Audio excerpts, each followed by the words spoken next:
We're gonna live with you.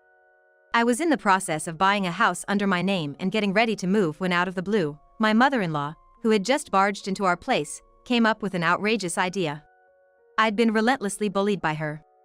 Every time I visited their house, I was made to work like a mule. Though my father-in-law never did anything himself, he seemed to be riding along without stopping his wife. She probably intends to live with us and exploit me. Determined not to let this happen, I revealed a shocking fact to them. Huh? I'm single, you know? Upon realizing that I was single, my in-laws were flustered, but they continued to badmouth me. Someone who was witnessing this got even more furious. My name is Jessica, and I'm 33 years old. I work as a regular employee in a major company. My husband also works in the same company, and we've been married for 2 years. I met my husband at a company party, and it seems he fell for me at first sight. He asked around to find out which department I was in and started making moves on me. Initially, I wondered who he was, but seeing him come to see me and invite me out every day, I felt reassured and thought it might be fun to be with someone who pursues me so persistently. I accepted his confession. After dating for about 2 years, we happily tied the knot. We were supposed to have started a blissful married life. Life with my husband was going really smoothly. Since we both worked at the same company, it was easy to coordinate schedules, we shared household chores, and we even went on trips occasionally. I truly feel grateful for marrying him. Except for one thing. That would be my husband's parents. When we visited them before our marriage, they seemed very kind. And I thought we could build a good relationship. But as it turns out, they were quite the opposite. It was some time after we got married. My husband and I happened to have a day off together, so we decided to spend it relaxing at home. Suddenly, the doorbell rang. Who could that be? We didn't expect any visitors or deliveries that day, so I was curious about who it was. My husband said, "I'll get it," and headed towards the door as if he knew the visitor. Well, this is a spacious apartment. But there sure are a lot of stairs, it's hard with my bad knees. Oh my, Jessica, you're lounging in sweats on your day off? Please don't embarrass my son with such a casual look. Entering the living room with my husband were my in-laws. Without saying anything, they just sat themselves down on the couch. As you can see, they had an attitude, often making snide remarks towards me, acting as if they deserved respect. While my father-in-law never directly caused any harm, he seemed to be riding along with his wife's behavior. Hey, why'd you invite them on our day off? We had plans to relax together, remember? Sorry, they just insisted, and I couldn't say no. Ugh. Fine, but you could have told me. I've always faced various harassments from my mother-in-law. Every time something happened, I consulted my husband, so he's aware that things aren't great between me and his parents. But, since he's an only child and feels the duty to honor his parents, he's hardly ever stood up to them on my behalf. Good grief, can't modern wives even serve a simple cup of tea? While my husband and I whispered to each other, my mother-in-law loudly and indirectly demanded tea. Even though she came over unexpectedly, they're such shameless people. I'm sorry, I'll get it ready right away. Normally, you'd have it ready before we arrived. I started preparing the tea in the kitchen while ignoring my mother-in-law's snide remarks. They ended up staying at my place until the evening. Because of that, I had to prepare lunch for them too. This ruined my day off, but there are other bad experiences with them. One day. Hey, Jessica. What? My mom's having a tea party this weekend and has invited some neighbors and relatives. She wants us to come too. Honestly, I didn't want to go. I knew if I went, they would make me do all sorts of chores. However, if I didn't go, I knew she would make snide comments about me later. Considering the situation, I figured it might be less stressful to help out than to face her remarks, so I reluctantly decided to attend. I wish my husband would just decline on our behalf, but I knew it would be pointless to say that. Then, on the day of the tea party, we were called in earlier than the starting time. Hello. You're late. It's common courtesy to arrive 20 minutes early. Oh, come on, Mom. The roads were busy. Cut her some slack. David, you can relax. Jessica, get to work right away. I'm furious at how sweet she is to my husband, but how tough she is on me. As I expected, I ended up preparing all the treats for the tea party. It's not that I can't cook, I do it all the time. But the quantity she demanded was just too much, and it took a long time. During that time, she just sat and watched TV without helping at all. The treats are ready. Really, Jessica? It took you this long just to make a few snacks. You're too slow. Even though she's never properly made snacks herself, she had the nerve to make such snide remarks. Considering the amount she demanded, I finished making them in a relatively short time, yet she never thanked me at all. Furthermore, I realized she deliberately increased the quantity to hassle me. For the record, while my husband and father-in-law were preparing cushions and chairs for the guests, they didn't help me with the cooking. She made several other snide remarks while I was preparing, but I tried to ignore them for the sake of my sanity. Then, the tea party began. Many of her friends and relatives gathered.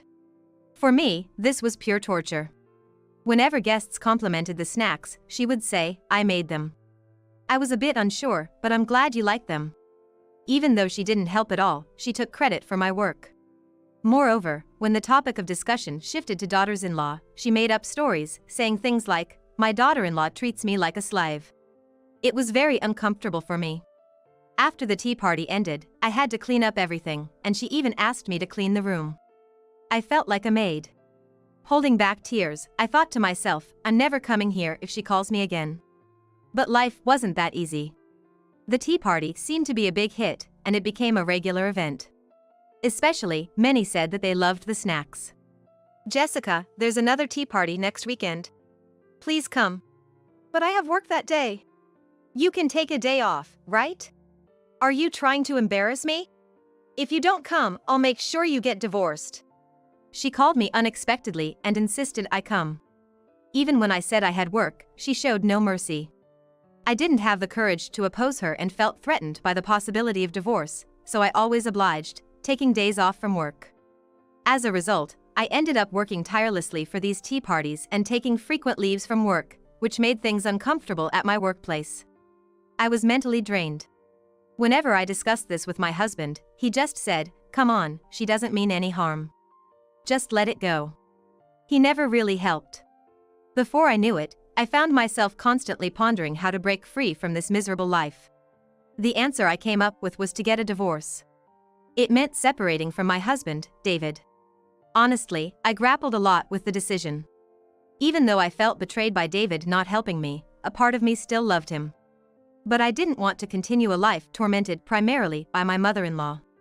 By divorcing, David and I would essentially become strangers, eliminating the need to interact with my in-laws. The only remaining issue was whether David would agree to the divorce. "I don't want a divorce." "What's gotten into you all of a sudden?" he asked. I can't stand dealing with your mom anymore. You know what our relationship with her is like, right? I get it, but that doesn't mean we have to divorce. I love you, Jessica, and I want to be with you forever. I feel the same, but I can't bear it any longer. How about we get a divorce on paper, live separately, but still stay in touch and maintain our relationship? What do you think? Hesitantly, David agreed. And so, due to the malicious actions of my mother-in-law, we ended up getting a divorce. Life post-divorce was truly peaceful. Having submitted our divorce papers gave me the push to change my cell phone model and number, which stopped the incessant calls from my mother-in-law. David continued to live in our previous apartment, while I rented a new one, ensuring unexpected visits from my in-laws ceased. Life without interacting with my in-laws was great, but something was missing. The married life with David. Even after the divorce, our mutual affection meant neither of us was satisfied living apart. Then, an idea struck me. It was a risky plan, but I decided to give it a shot. As a first step, I immersed myself in my work more than ever before. Before the divorce, I'd often take time off due to dreadful tea parties, but after explaining my situation to my colleagues post-divorce, I regained their trust by dedicating myself fully to work. Eventually, I achieved a savings of $500,000. Since college, I had enjoyed saving money, dreaming of buying my own home someday. Having finally saved up $500,000, I felt confident about buying a decent home. I quickly reached out to David to discuss buying our dream house. A house? It's gonna cost a lot. How are you gonna handle that? Don't worry about it. I've saved up. How about we visit some show houses on our next day off? And so, we planned a day to visit show homes. David, amazed by my savings, expressed his gratitude, making me feel my efforts had paid off. By the way, let's not tell your parents about the house just yet. We'll inform them when the time is right. Got it. Knowing them, they might make things complicated. Reaffirming our wish to get back together, we steadily made preparations for our dream home. After some time, we visited various model houses, discussing preferences like, "It'd be nice to have an outlet here, I prefer this kitchen layout, and I'd like a kitchen with a view of the living room." Considering future children, we kept their needs in mind. Finally, the blueprint was completed and construction began. Discussing the budget with the contractor, we made sure it stayed within $500,000. "Our house is gonna be here," David mused. I'm excited. Speaking of which, have you made up your mind about our plan? For us to live happily in our new home, it was crucial to ensure there'd be no interference from David's parents. David needed to either convince them to keep their distance or cut ties altogether. I'm sorry, I just can't make up my mind yet. You know, I'm an only child. Of course, I understand all the terrible things Mom did, but I owe her for raising me, and I'm worried about what'll happen to her if I'm not around. I can't forgive my in-laws, but I do understand how David feels. Well, it's up to you, David. I bought the house under my name, and since we're divorced, you don't have to force yourself to come here. I let him know. Now, it's up to David to decide. We parted ways that day. I had some time before the new house was ready, so I got back to work and slowly prepared for the move. Regardless of David's choice, I was ready to give his parents a hard time. Either way, my plan seemed to be working out. After getting home from work that day, I continued my moving preparations. Then, my phone buzzed, indicating a new message. It was from David. Good job! Seeing the message from David, I smirked. Things were looking like they'd head towards the best possible future. After a while, my dream house was completed. It turned out great, just the way I wanted it. Seeing the finished home made me realize the magnitude of this purchase. But, just because the house was ready doesn't mean I was content. The real challenge was about to begin. Since I had been preparing to move even before the house was ready, the movers smoothly transported all my stuff to the new place. After the move, I went to the apartment where I used to live, and where David now lived alone. I sat at the dining table in the living room and soon heard a flurry of noises from the entrance. The moment had come. David brought his parents. It's been a while. Why haven't you invited us over? Young folks these days have no manners. The ever-complaining in-laws headed towards the living room. As soon as they saw me, "Jessica, we heard you were on a long business trip, but you're here. Why didn't you tell us sooner?" Sorry about that. I just got back yesterday and was too busy to reach out. Of course, I never said anything about a business trip. I had lied to them for this very moment. Well, all right.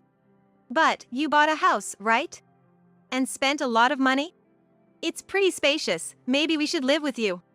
As expected, my mother-in-law latched onto the house purchase. She claims she's doing us a favor by moving in, but it's clear she just wants to boss me around. Indeed, living with you two would be more comforting. You bought the house for us, right? I had to bite my tongue to not laugh out loud at my father-in-law's remark. David silently observed the situation. Please take a seat, we need to discuss this. I served them tea as they sat down. "Oh, finally being hospitable," my mother-in-law said, taking a sip of her tea. I thought, this is the last time I'll entertain them. Now, about that new house. Exactly. You bought it for us, right? I'm looking forward to living with you too. But I'm single, you know? I hadn't told the in-laws that we'd divorced. To dodge my mother-in-law's unreasonable demands, I had lied about going on a long business trip. Single? What do you mean? Aren't you married to David? What nonsense is this? Are you making fun of us? Upon hearing the truth, they were furious. Exactly as I said. David and I are divorced, so I'm single. The house is under my name, so you can't live there. I decide who lives in my house. We never heard about any divorce. And the sudden business trip seemed fishy. Thanks to you, I've been made a fool of. Watch your actions, young lady, and take responsibility. So you betrayed not just us, but David too? Divorcing was the right decision. When I firmly stated that I couldn't live there, my in-laws bombarded me with sarcastic remarks and complaints. Hearing this, my husband David finally lost his temper. Enough. Stop badgering Jessica. Back off. My in-laws were shocked into silence, apparently not expecting such an outburst from their own son. The reason we were heading for a divorce in the first place was because of you two. That's a cruel thing to say. I was only thinking of Jessica. Thinking of Jessica? After constantly belittling her and forcing her to attend those ridiculous tea parties where she was treated like a servant, making her miserable. How is that thinking of Jessica? Jessica isn't your convenient maid. She's my cherished wife. And because of you two, our life together is a mess. Stay out of our relationship. On the day we were packing for the move, I received a message from David. I'm really sorry for everything. I've decided to cut ties with my parents. I had thought that he didn't truly love me because he never helped out before. Hearing David's true feelings, I almost burst into tears. I was their only child, so I thought they'd be lost without me. I owed them for raising me, so I never said anything. But I've reached my limit. I'm cutting ties. Don't come near Jessica and me ever again. Is that how you talk to your parents? People who hurt my beloved wife don't have the right to call themselves parents. Don't say that. I'll try to improve my relationship with Jessica. I didn't trust my mother-in-law's words at all. After hearing what David said, you can still say that? Do you want to hear this? I opened a voice memo on my phone and played a recording. It was a collection of the snide remarks my mother-in-law had made to me. There were also a few from my father-in-law. Their faces went pale as they listened. If you try to approach us again, I'll take this to a lawyer. That's how it is, so please leave. And by the way, we've already canceled the lease on this apartment, so showing up unannounced won't do you any good. With that, David ushered his parents out, and they left dejectedly. That marked the end of our long struggle with my overbearing in-laws. Afterwards, David prepared for our move to our new home. Rumor has it that word got out in their community, and they became the talk of the town. I wondered who could have leaked it, only to find out David had told some close friends about the situation to ensure his parents wouldn't overstep their bounds again. I hadn't thought of that, so I almost gave David a standing ovation. For my part, David and I reconciled, resubmitted our marriage license, and are happily back together. The strategy one had in mind worked perfectly. Now, we're comfortably settling into our dream home. It was quite an investment, and given the uncertain circumstances when we bought it, I was nervous. But living here happily with David, I feel it was worth every penny. And then... No way! What's up? Look at this! Is this? To our surprise, I was pregnant. Our future as a family of 3 in this house isn't far away. Though challenges lie ahead, we want to be good parents to our child, learning from the mistakes of David's parents.